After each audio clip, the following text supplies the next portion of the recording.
Hey everyone, I'm Abby Sharp. Welcome to Abby's Kitchen. Today's What I Eat in a Day YouTuber review is sponsored by Spotlight, and we'll be looking at lifestyle YouTuber Blair Walnuts. Now, before we get into the review, I want to tell you about this new toothbrush I've been using by Spotlight Oral Care.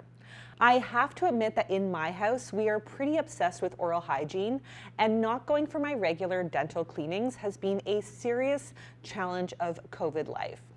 But I got to try some of Spotlight's products and I was really impressed by the results.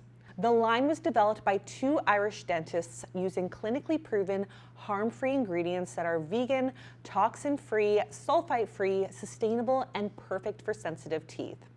I also love that the packaging is fully recyclable, so it's really nice for those of us who are trying to cut back on waste. I've been using their Sonic toothbrush for 2 weeks now, and already my teeth feel so much smoother, cleaner, and are even starting to look a little whiter. This will definitely come in handy when baby comes and my coffee intake gets out of control. No, but seriously, the toothbrush is also really powerful, yet gentle on sensitive gums, and I love that the 2-minute timer makes sure that I do a thorough job. And for those looking for even more whitening action, they also have whitening strips that are also gentle on sensitive teeth. You can join the Spotlight tribe and get 25% off of your first order by clicking the link below and using my code ABBY25. Okay, so Blair is known for following the diets of famous celebrities like Gigi Hadid, Kendall and Kylie Jenner, as well as other YouTubers that we've reviewed on the channel like Erica Castell, Stephanie Buttermore, and Chloe Ting. When she's not following other people's diets, Blair shares a variety of vlogs and What I Eat in a Day videos of her own, which we'll be taking a closer look at today. Now, before we jump into my review, I want to start with my general disclaimer that the information in this video is for entertainment and educational purposes only, and you should always seek out the help of a medical professional or registered dietitian for your unique healthcare needs. Also, while we do watch an entire workday's worth of content, we cannot catch a YouTuber's entire catalog. So please keep in mind that what you see may not fully reflect a full creator's diet. Also, a quick reminder to please be kind in the comments, both here and on Blair's channel. And on that note, let's meet Blair. High-key excited to make like a smoothie bowl kind of thing, which is like what I see people on YouTube doing. I was like, oh my God, I'm going to be so cool and so in and so trendy. Oh my God, hip, TikTok, renegade. So I shoved it in the immersion glass and I started blending, and boy, did it get liquidy. It was more of like a smoothie than a smoothie bowl, but I'll take it. I mean, I was just excited that this thing worked. I was excited I didn't electrocute myself, set myself on fire. Like, those are all wins in my book, especially when I'm in the kitchen. I don't know if you've seen any of my other videos, but honey, I am not a cook. I just pretend to be one. So in addition to her espresso, Blair has a bowl of sheep's milk yogurt with some berries and honey blended into kind of like a smoothie bowl kind of thing. Love the combo of yogurt and fruit. Right there we've got protein, carbs, fat, and fiber. It's definitely a smaller breakfast, which is fine if you're not super hungry, but a lot of people may want to bump this up with maybe some nuts or seeds to give it a little bit more staying power. As for the sheep's milk yogurt, it's actually higher in protein and calcium than cow's milk yogurt, and more notably, it's lower in lactose. So it can be a good alternative if you are slightly sensitive to regular cow's milk dairy, but you maybe don't love plant-based yogurts. She's also got some raw honey in there, which is a super trendy ingredient right now because it has more bee pollen in it than pasteurized honey. And there is some research to suggest that bee pollen may have some anti-inflammatory properties, plus about 4 times more antioxidants than the typical squeeze bottle stuff. I do, however, want to flag that even though raw honey may contain more health benefits, the lack of processing may also make it more prone to the spores that cause botulism. Pasteurized honey can also contain these spores, but the risk is a bit lower than with raw honey. So as a general rule, it's important for children under the age of 1 to completely avoid honey, regardless of whether it's raw or liquid and pasteurized. Okay, let's move on to lunch. And what I think is really interesting about Eastern European restaurants is that they kind of all let you smoke in the restaurant. So all of them have a faint odor of like cigarette smell, and everywhere you turn, someone's smoking, lighting up. It's totally normal here. I read a lot of the reviews on TripAdvisor because I use TripAdvisor, not Yelp here, and a lot of the people were upset about the cigarette smell. I've kind of grown to like just accept it as part of Eastern Europe, but I understand if you're not from here, you'd be like, excuse me, like why is everyone smoking? This is disgusting. But I don't know, I just got used to it. Oh, another really interesting thing is all the restaurants pretty much serve the exact same like 20 dishes here. Like you can find the Shopskasalat. You can ask any single restaurant for it and they will all make it for you and they won't look at you weird or anything. The other thing I got was steak and french fries because I just love french fries and mayonnaise. Okay, leave me alone. Okay, so here we see Blair enjoying a lovely restaurant meal with her partner in Bulgaria. She has what looks like an Aperol Spritz, a tomato, cucumber, and feta salad, and some steak frites as her main. Now, I can only assume that she ate it all because she didn't really show it, but it does look delicious, minus the Aperol. I personally despise Aperol, but of course, tell me below if you hate me for saying that because I do know that it's a really popular drink. But honestly, I'm desperate for a drink right now, and I still wouldn't even want a sip of that stuff. Fries, on the other hand, I'm here for. Now, while restaurant meals will inevitably always contain more calories than their made from scratch counterparts, at least this one has some good balance going on. I mean, we've got veggies from the salad, we've got protein and carbs from the steak, we've got some fat and carbs from the fries. Are these the healthiest sources of fats and carbs and protein? No, obviously not, but she's on holiday. And what I'm happy to see is that Blair is choosing foods that she enjoys, and it doesn't look like the steak frites meal is like a catalyst for a massive cheat day challenge. She also may have been a little bit more hungry following her lighter breakfast meal, so it does make sense to choose a heartier, higher calorie, higher fat lunch. Let's see what she's having the rest of the day.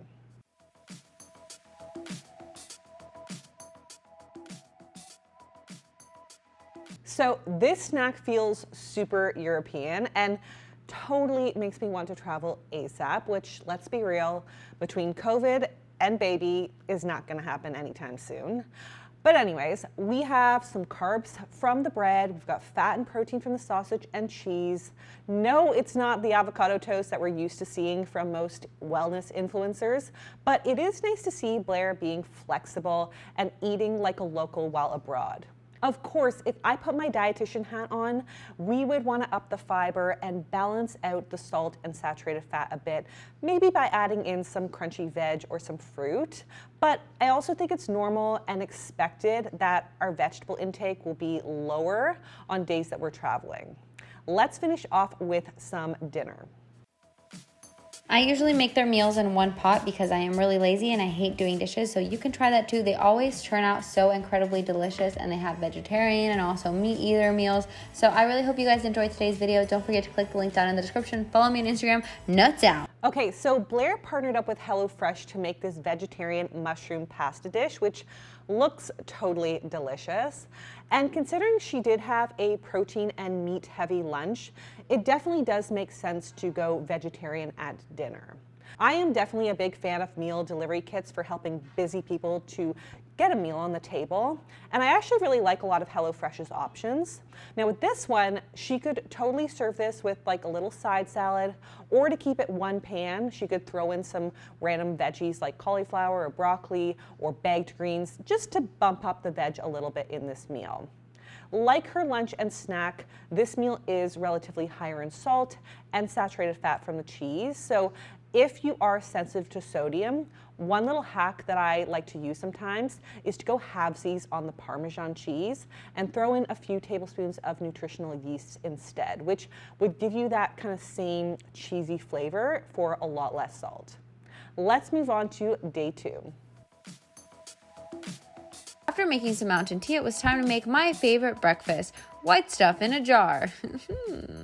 This is actually sheep's milk yogurt. I tell you guys about it in every video. So if you don't know that I eat yogurt, you're probably new here. Welcome. Don't forget to subscribe down below. I slice up the strawberries, try not to cut my finger, even though you guys think I will inevitably do it soon. Is it today? Is it going to be tomorrow? I don't know. Stay to find out next time on the walnuts. I put it in this cute little ice cream bowl I got from Zara Home. Nick actually used it for beer the other day because I did not get beer or wine or shot glasses because I'm a really good housewife. And then I make it all aesthetic and pretty so we could take cute Instagram story pictures because I'm a professional Instagrammer. I'm just kidding. I pour in some of my sweaty shy tea, and this is a breakfast. Okay, so similar to her travel day breakfast, but this time it's unblended, and we have the addition of nuts. So this version has a little bit more calories and of course also those healthy fats. Now, while this is what wellness culture would call a clean or healthy meal, it seems like it's genuinely just what Blair enjoys and not something that she chooses specifically to eat clean. After breakfast, she does a quick at-home workout where she says, and I quote, "Any exercise is good exercise." Yes, girl, yes.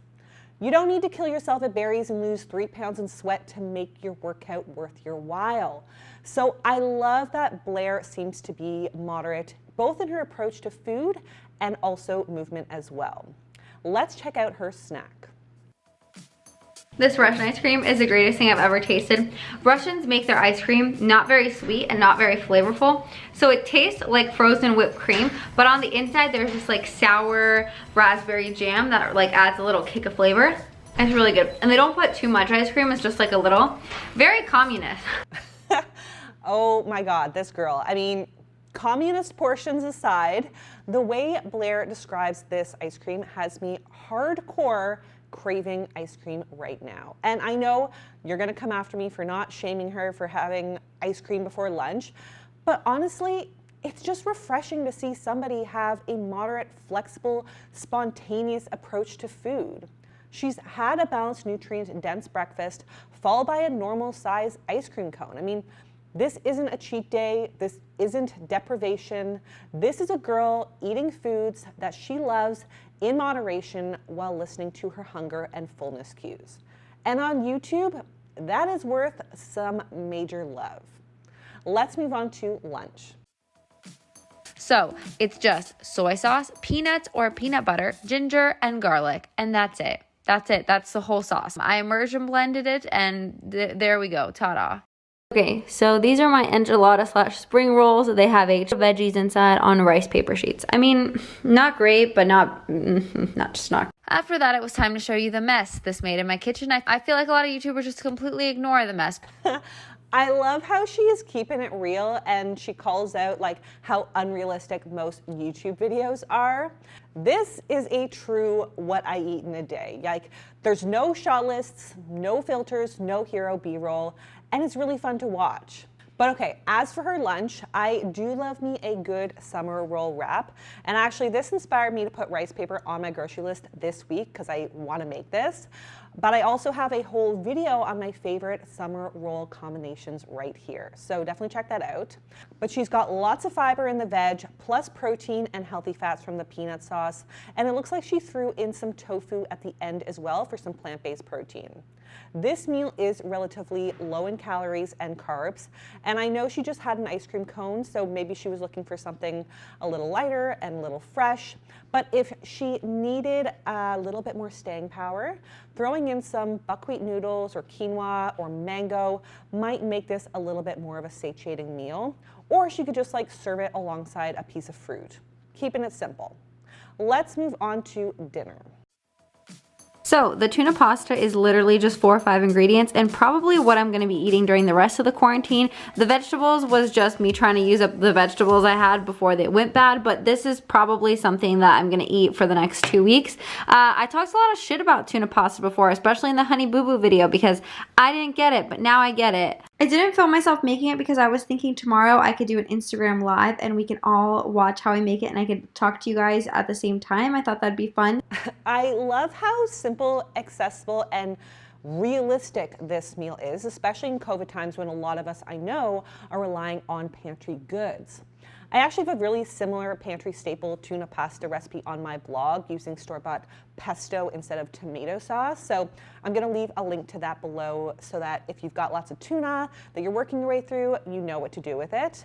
I also talked about tuna and mercury in my grackle video right here. But as a recap, canned tuna is relatively low in mercury when compared to fresh tuna steaks. Albacore tuna has about 0.32 parts per million of mercury, so adults can consume about 1.5 cans of tuna per week, while light tuna like skipjack or yellowfin has about 1/3 of that amount. So if you are a major canned tuna fan, light might be the way to go. Now in Blair's tuna pasta, we've got some protein from the tuna and carbs from the pasta, but we could probably bump up the veggies and add a little bit more fat to balance everything out. So some nuts or seeds are great pantry staples to just kind of throw on top. And while a lot of us maybe don't have a huge bounty of fresh veggies right now, frozen and canned are awesome as well. In fact, studies show that canned and frozen fruits and veggies often have as much nutrition or more nutrition than fresh because they're actually picked and preserved at peak ripeness. So don't feel bad if you're having a hard time eating foods that aren't fresh. I just recommend looking for options that don't have added salt or sugar in them and saving your produce budget for things that are in season, aka cheap. Let's move on to day 3. I poured my oatmeal into a soup bowl and covered it with salt, milk, strawberries, butter, and peanut butter. It's so creamy and delicious, it doesn't even taste like oatmeal. And I also eat some fruits after, like plums, oranges, because I really enjoy a normal bathroom schedule, and I think it's very important to get your 5 a day. I'll show you the rest of my day, what I eat and what I do, right after a word from our sponsor. Okay, so after Blair's workout, she actually did a Chloe Ting workout, which I talked about right here. Blair has an oatmeal bowl for breakfast. Funny enough, she specifically calls out that this is just a basic oatmeal recipe with real accessible ingredients. She basically says she eats whatever she wants, whenever, and makes it simple with the random ingredients that she already has in her fridge. She says no powders, laxatives, ingredients, herbs from witches, etc. I love that because nobody's got time for laxatives and witches' herbs in their oatmeal. So anyways, you know I love oats because they're a great source of complex carbs and soluble fiber to keep you feeling satiated and fueled for the day ahead. Blair also added in some butter, cow's milk, and peanut butter, which is going to add in some fat and protein, as well as some strawberries on top and a plum after breakfast, which she says helps her keep her on a normal bathroom schedule. Now, plums specifically are often used to relieve constipation due to their unique combination of insoluble fiber plus sorbitol, which is a natural sugar alcohol that has a natural laxative effect. So plums, or prunes for those of you who need something more concentrated, are definitely a good option for keeping things moving. I also love that she said that she used to not really be into milk, but was feeling it this particular morning. Now, this isn't a pro or anti-milk debate here, folks, so please don't comment that below if that's your MO or that's how you're interpreting this. That is not even what my comment is about. I just see this as amazing evidence that Blair doesn't eat by any preconceived food rules or restrictions. She eats just based on what she's in the mood for in that particular moment, along with what she has access to on hand. This is exactly the kind of thing that I talk about in my intuitive eating series, so I'm really happy to see that. Let's see what Blair has for lunch dinner. Okay, it doesn't look very appetizing because it's just like rice, vegetables, and onions, but this is just what you need for the soup. 2 eggs, 3 carrots, some chives. You don't really need this. This is just a garnish. This is one of the easiest to make, most delicious, and most filling soups I have ever done in my entire life. Okay, so for her lunch slash dinner, dunch, I don't know what we should call it, but Blair prepares a lemony Greek soup with some chicken, eggs, rice, and veggies. She talked about how she's a big proponent of using and eating whatever she has in the fridge, which again, I think just speaks to her flexibility and accessibility as a lifestyle YouTuber. I also love the way Blair describes this soup. She uses words like easy, delicious, healthy, fun, not the typical clean or detoxifying that most influencers are obsessed with. This soup has protein from the eggs and chicken, veg from the carrots and onions, and some carbs from the rice. I didn't see her use any fat in the pan, and the chicken did look admittedly a little anemic, so I do think that there is some room for a little bit more fat in this meal, and even some more carbs and veg if we wanted to maybe serve this with some bread and a salad on the side. That might be a little bit more satisfying than having 3 bowls of the soup, which would probably make a lot of people feel a little bloated from the salt. I'm also not sure what happened in her day to result in just 2 meals, but I would think that it would be pretty uncomfortable for a lot of people to eat 3 bowls of soup in one sitting. That's a lot of water volume. So while it may temporarily make you feel full, maybe even uncomfortably full from the water and salt, you'll probably start to feel hunger creep up later on. And that can be really tricky if you're feeling hungry, but you also feel a little bloated and uncomfortable at the same time. So I would say that taking the time to sit down to an additional midday meal or even a substantial fast snack earlier on in the day might allow for more comfortable portions by the time that dinner comes. Lastly, let's take a look at dessert. To start on my nightly ice cream. Now I like all sorts of ice cream, Oreo ice cream, chocolate ice cream. I just don't like vanilla ice cream because I don't like to be vanilla and boring. But I did have this new ice cream today, which is strawberries and cream, and it was very delicious. I also noticed I eat my ice cream like a serial killer, very rhythmically, precisely, and in a circle. Like, am I okay? I think not. But I'm sure if I ate like another bowl of soup, I would have eaten less ice cream. But ice cream is more fun to eat, and I like to just eat what I like to eat, and I don't force myself to eat things just because they're healthy. And today I felt like having 3 desserts after dinner, and that's what I did. And nobody, not even Jesus or the police, can stop me from having 3 desserts. Walnut reporting, I just realized I ate an entire bag of popcorn and forgot to drink water all day, which is probably the reason I just ate a bunch of sweets and like had 4 desserts. So I would like to call Jesus and ask him to turn this water into wine because I don't really want water right now. I want wine, so. Okay, so she's totally right. No one, not the police, not Jesus, not Abbey Sharp, can stop anyone from choosing to have 3 desserts if they feel like it. And no, I'm not comparing myself to Jesus or the police for that matter, definitely not.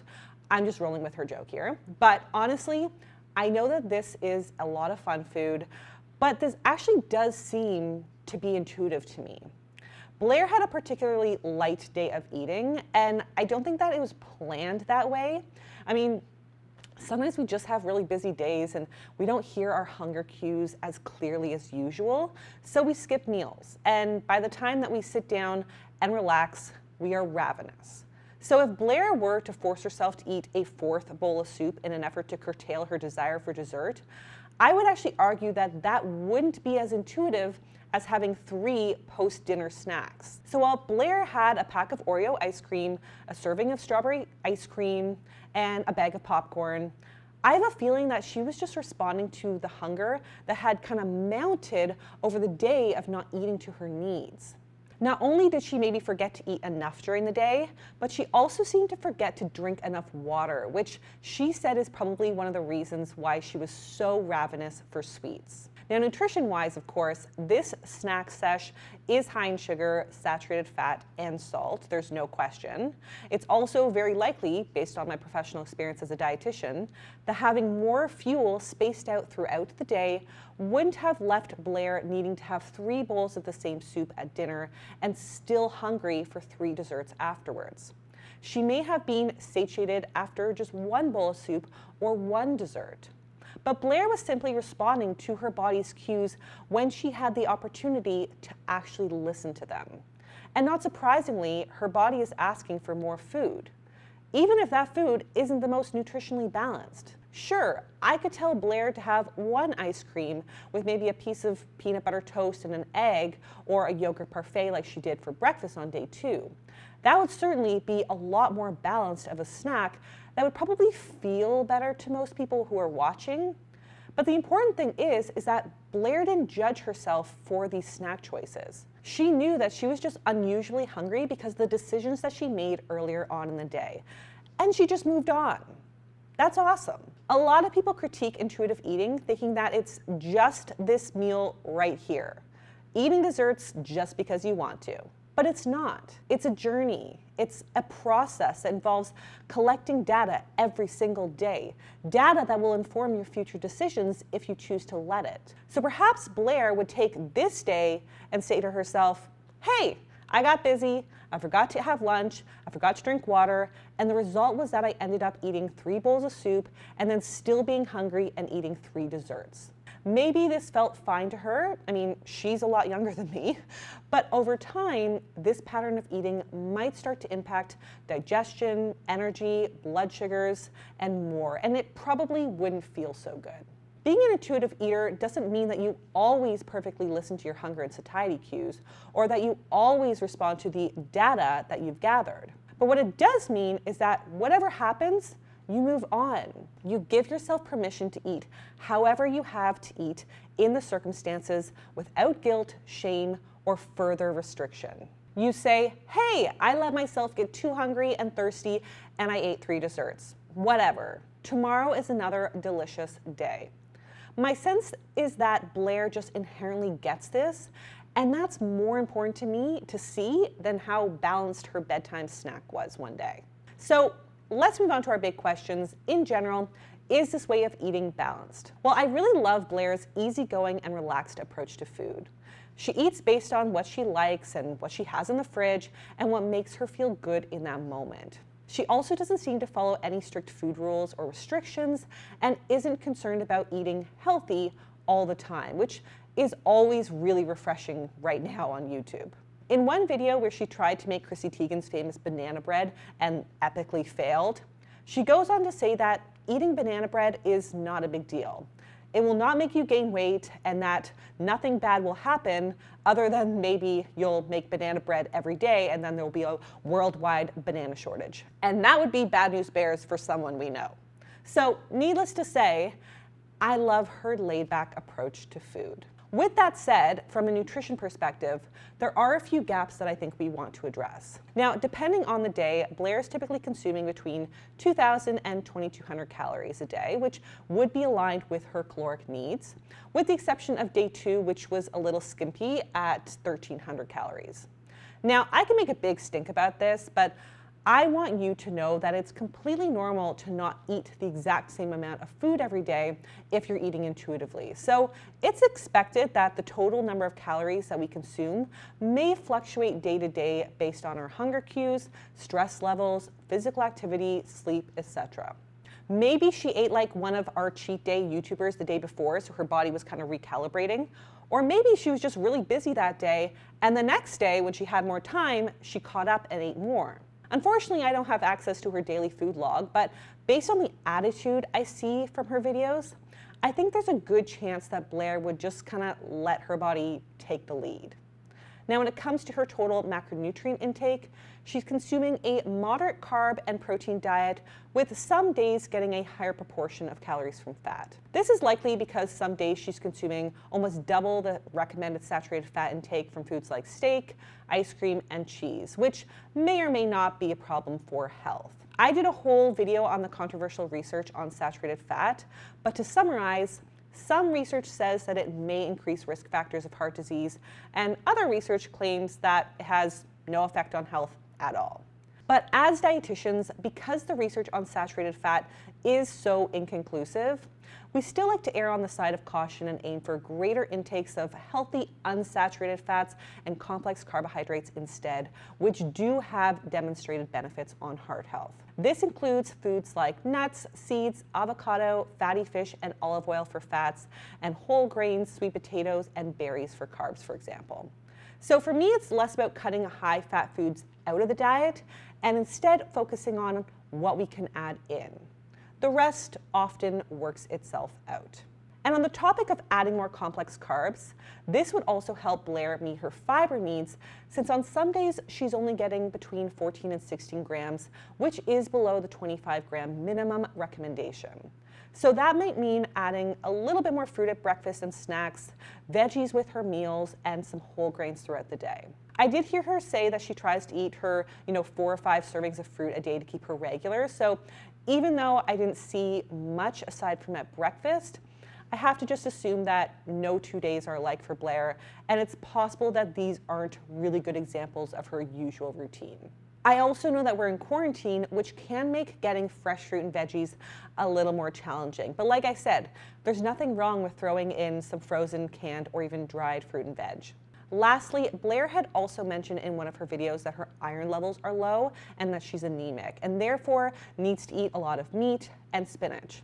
Totally fair. Anemia is no joke, and even with the meat in there, our analysis suggests that Blair's intake is still below the 18 milligram recommendation for people who menstruate. It's actually somewhere between 8 and 12 milligrams per day.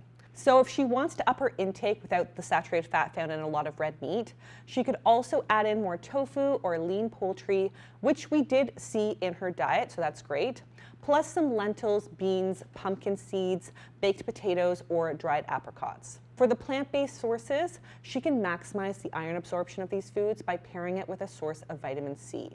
So an example of this could be something like a trail mix with pumpkin seeds and dried berries for a balanced snack, or maybe lentil soup with a lot of lemon and squash in there, or maybe a stir fry with some tofu and bell peppers and broccoli. Now, are there any problematic claims or assumptions made by this channel? As I mentioned earlier, Blair is known for trying out people's diets, usually showing some kind of weight loss results and giving her overall opinion on the specific diet. Blair will often title her videos like How to Be Skinny or Skinny Legend or How to Lose Weight Fast, which is usually paired with a before and after weight loss photo in the thumbnail. At first glance, this combination of weight loss imagery and seemingly positive appraisal of being skinny like some famous celebrity seems to just perpetuate diet culture, fat phobia, and even some disordered eating behaviors. However, if you actually watch enough of Blair, and I've been watching because this girl is really entertaining, you'll actually start to pick up on the satirical nature of her content. It's kind of like those JP Sears videos that poke fun at wellness culture trends like YouTubers going unvegan.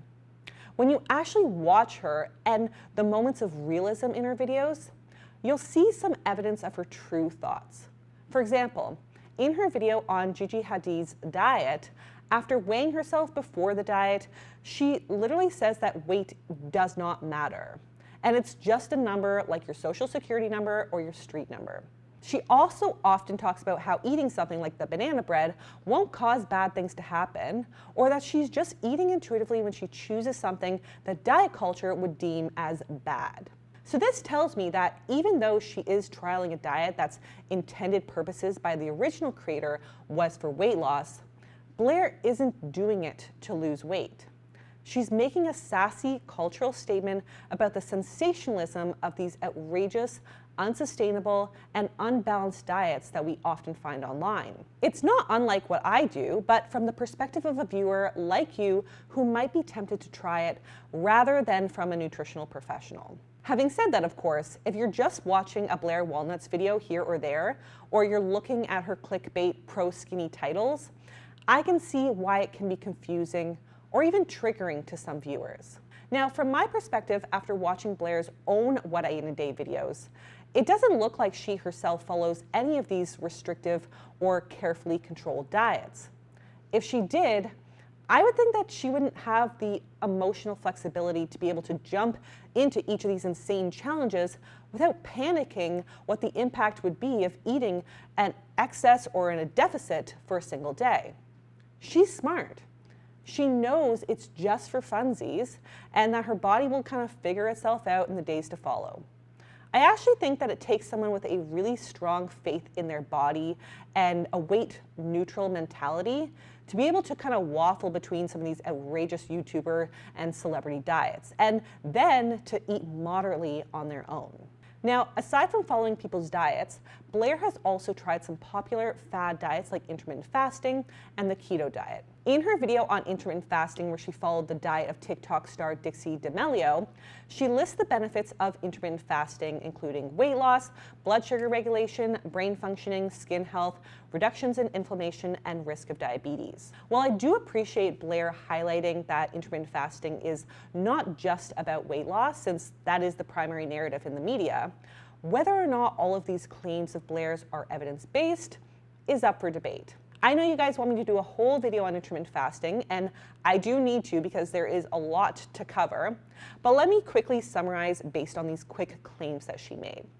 Yes, there is some research to support the health claims of intermittent fasting, but the problem is that a lot of these claims are based on animal studies and really short-term studies. So we do need more long-term studies to confirm its benefits and the sustainability for long-term weight loss. For example, a 2016 review showed that while most individuals following intermittent fasting did lose weight, most of the weight happened really early on in the study and plateaued around the 6-month mark, with the rate of any subsequent weight loss slowing down around the 1 to 2 year mark. There is also some research to support the benefits of intermittent fasting for inflammation, as well as blood sugar management, so that's not untrue. As for the benefits of intermittent fasting and cognitive functions, well, animal studies and anecdotal reports have shown promising results, similar to what Blair experienced for herself when she said that it enhanced her mood. However, we don't have a lot of strong human evidence to back this one up yet. Another popular fad diet that Blair tried on her channel was keto, which happened to be sponsored by a keto app. Now, normally, I would totally call that out as shady, like I did with Alyssa when she did this quick shift from veganism to carnivore in line with her Butcher Box sponsor.